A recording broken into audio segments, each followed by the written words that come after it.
What's up, everybody? Once again, my name is Matt, and welcome back to Let's Play Xenoblade Chronicles X. In the last episode, we finished up the Skell exam and got ourselves our very first Skell, which I painted black and red. But this one's kinda junky, not gonna lie, which is why I went ahead and bought this giant piece of metal. This was the most expensive heavy class Skell, so now we have two of them. The black and red one, and the black and orange one, which is registered to me. The black and red one is registered to Elma, so I went through, bought this new Skell, then I actually went back and customized both Skells with some weapons. Mine has like a full loadout. I think Elma's Skell's missing like 2 weapons. They're not really optimized yet because Skells, buying them and equipping them with weapons is very, very expensive. So some of the weapons that I have on mine and Elma's are the same. They're not really too optimized. I'll have to like look into what the best like Skell builds are later on. But for now, they are combat ready, and that's really what matters. So my Skell, I did customize its paint job and its name, as well as Elma's. Mine is named Atlas, Elma's is named Stiletto, not after the shoe. They're actually based on names from another mech game that I used to play back in the day on the original Xbox called Mech Assault. Atlas was like a really huge, bulky, heavy class mech, so that's what I named mine after. And Stiletto in Mech Assault was a, you know, very bare bones, very quick and agile, almost stealth style mech, so that's what I named Elma's Skell after. Anyways, that being said, before we do anything else, let's head over here and talk to Eleanor, because we have leveled up twice in our blade level since we last talked to her. So let's level up some new field skills, shall we? And also get ourselves another hollow figure projector, because, you know, obviously we needed to do that. But now we have 2 of them inside our barracks, which I have yet to actually customize. Now, we can't level up mechanical. We can go to level 5, but we can't do that right now, so that's why it's sort of grayed out. So instead, I think I'll go ahead and level up archaeological, because we've been seeing a lot of like archaeological things out in the field, and I guess it makes sense to level that up 1 as well. But like I said, since it's been like a while since we last leveled up our blade level, we actually do get like 2 skills to level up, as well as a wall decal. Holy moly, that is amazing. It's what I've always wanted. But I guess for the second level, instead of going archaeological, we can go biological, because then at least we'll have everything up to level 2 and mechanical level 4. That might be helpful. At least it will allow us to access more things out in the field, so that's pretty cool. Now that we're done with that, though, since we are sort of in between chapters, I guess it would make sense for me to show off what we need to do in order to start the next chapter. Spoilers, it's not a whole lot, believe it or not. So yeah, really only one thing we need to do, and then we can be on our way into Chapter 7. So, very quickly, let's just head up here to our mission table and take a look. So we need to survey over 25% of Oblivia and complete the Close Comrades affinity mission. Now, believe it or not, we already completed the survey rate for Oblivia. Like, I think even before checking that out, like, I had 24%, so what I did off screen was just like go to Oblivia, find one Frontier nav site, and that was literally all I needed to do. Took about 30 seconds, but I figured I would at least bring that up. The affinity mission that we need to take care of, though, is actually right over here next to the arms manufacturer. So if we check this out, you can see that we need to be level 20. We can have a max of 3 members, and we can take this on anytime after Chapter 4. But since it is required, I guess we'll just take it on now.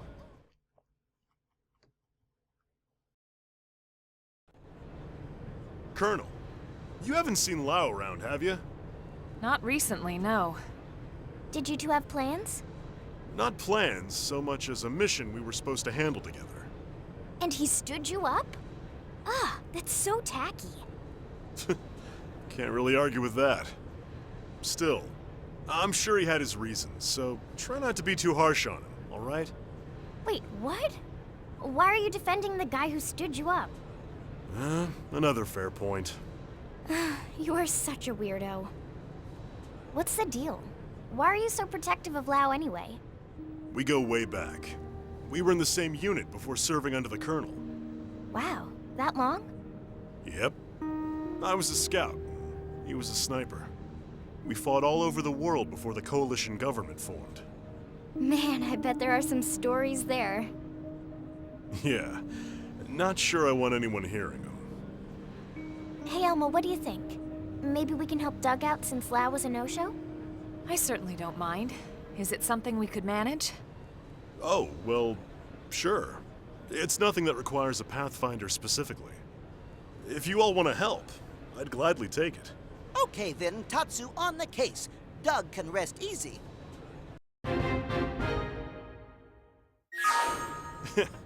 That's reassuring. We're heading to Noctilum? Right.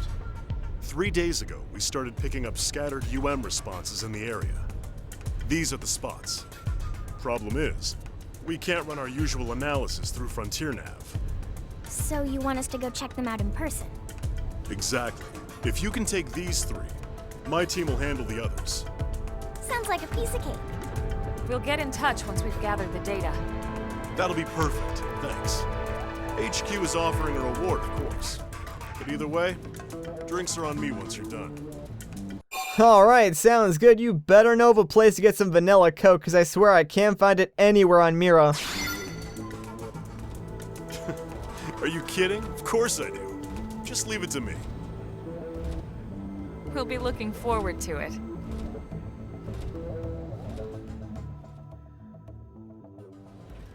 Alright, my man Doug gonna hook us up with some vanilla Coke. That is all the motivation I need, so let's do it, man. First things first, let's hop on our Skells, because really, there's no reason to leave these things behind, especially since they cost like a small fortune, so of course I'm gonna bring them with me. That and like traveling inside a Skell is much safer and much more efficient, so let's just fast travel over to Noctilum and find some plants, because that's really, really exciting. Thankfully all the plants are pretty close by, so really not gonna take us too long, especially since we're in Skells. Now, since I am using a heavy class Skell, you'll notice that it's a little bit slower than the other Skell that we were using in the last episode, which is fine because, I mean, even though it is slower, yeah, we can still swap into like car mode and move a little bit faster, but I actually do like the more control that the slower Skell actually does give you. Alright, so this guy wanted to pick a fight with me, but you know what? I really do not want to fight him, so instead of like pulling out my weapons and going full-on combat mode, I'm just going to trample him to death, because that is one of my favorite things to do in a Skell when like one of these smaller, worthless enemies just decides to attack me. Just like walk over to death, and there you go. And it surprisingly does like a lot of damage too, so yeah, whenever smaller things attack you, just like walk over them and they'll go away eventually. Alright, so very quickly, before we check out the first plant, let's get this field action because it's right here, so why the heck not? Hey, we got a mining probe for that. Not bad at all. Anyways, though, here is the first unusual plant that we need to find, so let's just hop out of our Skell and check this thing out. Looks kinda gross if you ask me. Seems the UM response was coming from this plant. The data collection's finished. I'll upload it to Frontier Nav. Alright, let's head to the next spot. Right. Oh, geez, yeah, those things really do look gross up close and personal. Anyways, though, 1 down, 2 to go. Oh, one minor complaint about Skells that I do have is that, if you're using, like, a larger Skell like I am, and you constantly, like, go in and out of the Skell, the camera sort of resets itself, so you always need to, like, constantly back it up. Otherwise, you can barely see what's going on. So, it only takes a couple of seconds, but it is, like, a minor complaint. Okay, we're done analyzing this one too. I'll put it up on Frontier Nav. Just 1 to go. Let's knock it out.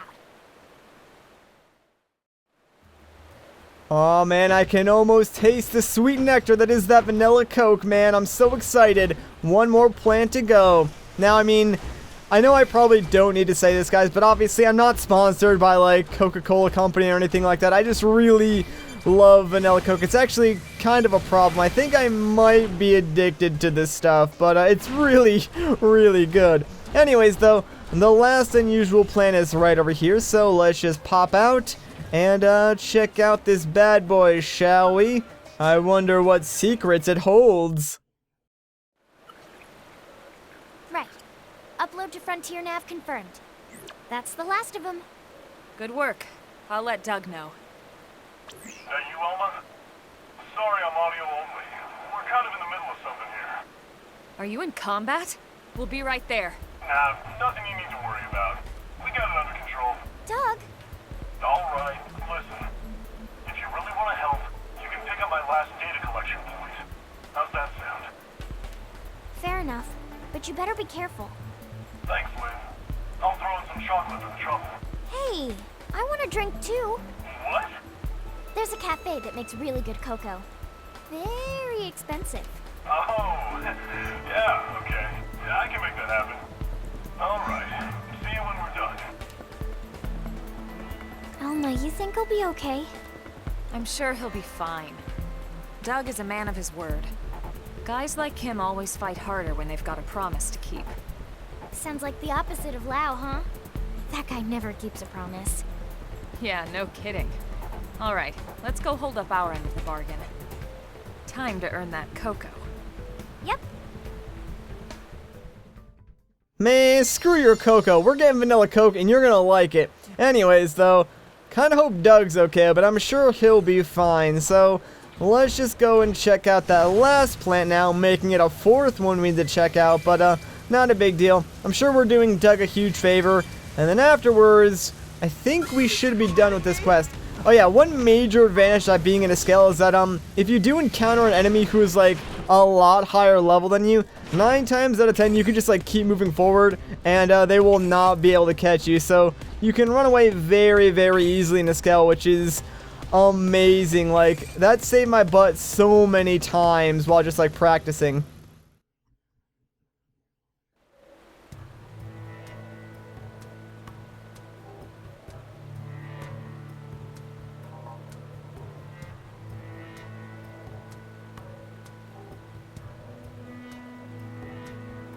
Hey, Elma. Were there always this many indigens kicking around here? No, definitely not. I wonder if the plant is drawing them somehow.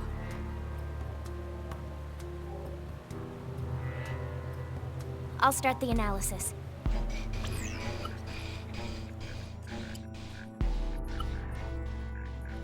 And that's that. We're good.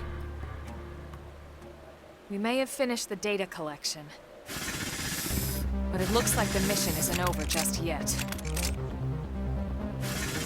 You don't suppose Doug's team... Yeah, they may be dealing with the same problem. Bring on nasty critters. Friends will teach them all a lesson. You can help out any time, you know.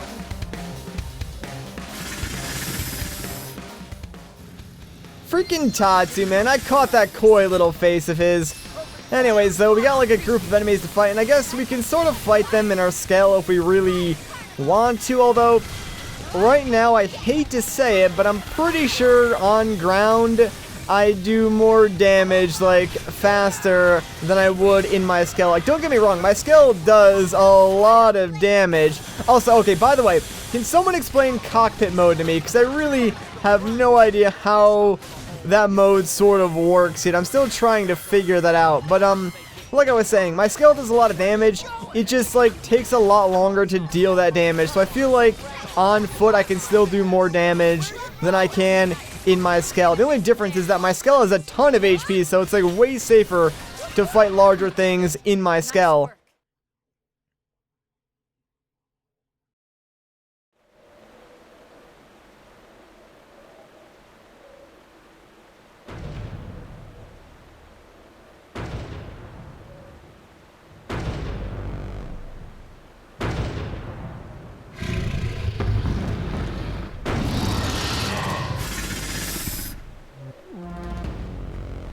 Sorry to keep you guys.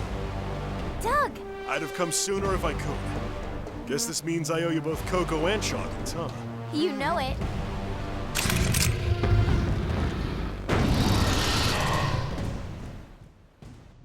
Okay, so Doug showed up at the perfect time. Let's add him into our party and get things going.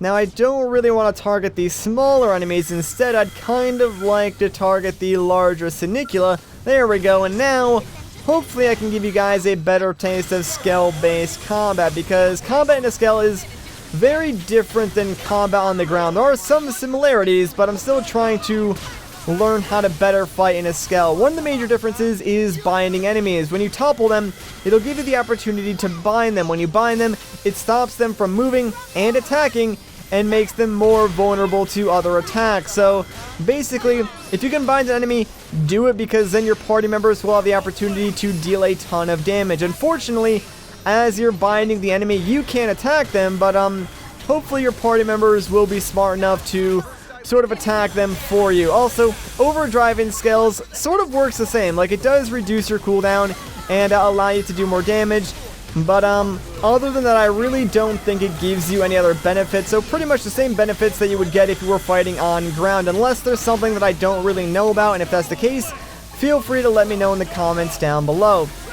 Anyways, one other cool thing about Skells is that your arts are all based on what weapons you have equipped at any given time. So you can actually have multiple of these same arts on your Skell by just like equipping the same weapons multiple times into different like slots on your Skell. So that can be both a good and bad thing. Like I said, I really don't know what the optimal build for Skells are right now. That's something that I'm going to be figuring out over like the next couple of episodes, and as soon as like I find a solid build or a solid strat, I will pass that information on to you guys. Anyways, though, that was a fun little battle. You got to see Skell combat a little bit, but we are done now. These plants certainly seem to have some unique properties. No kidding.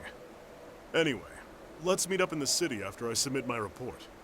We can split the reward, and I'll finally get you those drinks. Copy that. Be careful. Will do. Meet you at the cafe. I'll call Lau, too, so he can pony up as well. It's a date. Okay, so that's 2 missions now where Lau has sort of been like MIA, and the game is really making a point to make us aware of that fact. So I'm still a little suspicious about Lau. Like, I'm not sure what's going on with him yet, but again, I really don't trust him. Anyways, though, here are Lau and Doug, so let's just park our Skell right here on the sidewalk. I'm sure that's not going to annoy anybody, and let's get ourselves our reward. Wow. Hey, Lynn, listen. I hear you covered for me on a job. I did. And it was a ton of work, too. My bad. Look, how about I treat you to some tea to make up for it? I know a shop that sells the good stuff. Grown right here on Mira. Wow, how exotic. Okay, you're forgiven. Wait, what? That's all it took? Hey, maybe next time you won't try to bribe me with chocolates like some little kid. Who doesn't like chocolates? Alright, so we can grumble and demand our own reward, or we can interrogate and ask where Lau was. You know what? Yeah, I'm gonna ask where Lau was, because I kinda wanna know. Hey, what are you, a detective? I'll make it up to you as well, okay? Any word on the results of that plant analysis, Doug? Nope, nothing yet. Well, I hope it's nothing serious. You're telling me. Not to worry. Whatever happens, Tatsu is here. And Tatsu more than happy to help friends and other pathetic sad beings who need it. Alright, so there we go. That affinity mission has been completed. And I guess we're just gonna like sort of brush off the fact that like Lau went away again. We also did learn like a new art, which we can't really use anyway since we're not like leveling up that specific class.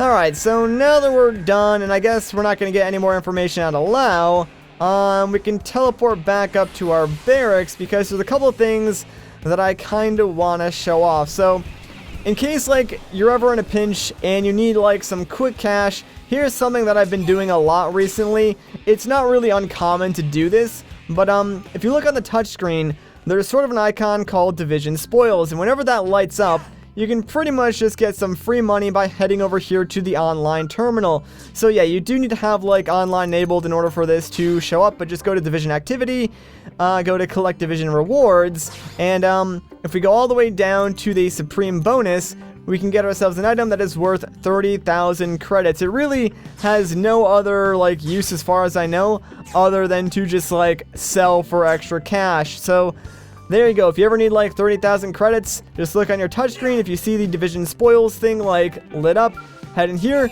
go and grab that reward, and then you can easily just like bring it out here to the admin district and go sell it for the money that you need. So I believe you get one of those like every 30 to 40 minutes, like as your sort of Moranium ticks and stuff like that. Not entirely too sure how often it does show up, but it does show up fairly often. So yeah, we'll just sell that now. And there we go. Quick, easy, 30,000 credits. Now that that is done though, we still got some time left in this video, but not enough time to like do anything major. So what do you say we go over to the Blade Concourse and go and accept some basic missions, because that's actually another good way to get some easy experience and easy cash. So here's a Moranium request, and yeah, we can totally do that one right now since we already have that Moranium. But more importantly, if you switch over to the Objectives tab and just like start going over the gathering quests, a lot of the times you'll realize that you have like all the things you need to complete these quests already. So if you just accept them, as soon as you leave the terminal, you'll just like automatically complete those missions, which is really, really convenient. So let me just, alright, so I think we actually have all the quests that we can get. And yeah, here's all those gathering quests that I just accepted. Since I already had like the items needed to complete the quest, it's just going to complete it automatically.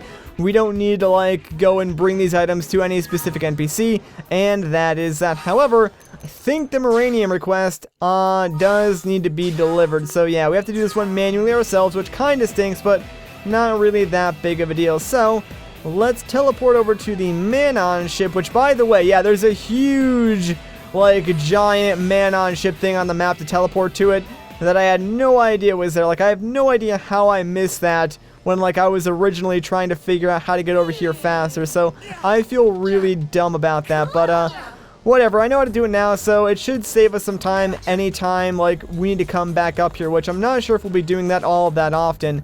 Regardless though, here's the guy we need to talk to. Oh, are you perhaps the deliverer of the Moranium? Yes, indeed I am. I requested 5,700 units, which I know is kind of an odd number to ask for, even though it's an even number, but do you happen to have it? I sure do, so take my Moranium.